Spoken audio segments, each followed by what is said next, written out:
मी Kartikeya Balkrishna बेनकाळे 1 August लोकशाहीर अण्णाभाऊ साठे यांच्या जयंतीनिमित्त त्यांच्या आयुष्यातील एक प्रसंग सांगणार आहे. त्यांचे पूर्ण नाव तुकाराम भाऊराव साठे.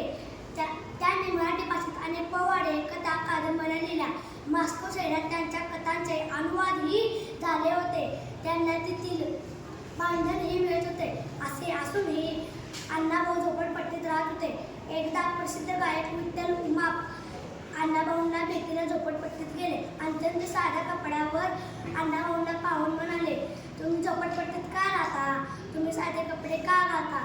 बँकेत जमा असलेले मानधन घेऊन तुम्ही चांगले आयुष्य जगू शकता. त्यावेळी अण्णाभाऊ म्हणाले, खरं सांगू का, मी बंगल्यात एकही अक्षर लिहू शकणार नाही.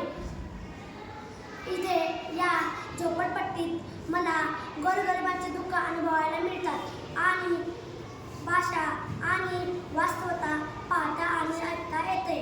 या विचारामुळे त्यांचे लेखन अतिशय वास्तवदर्शी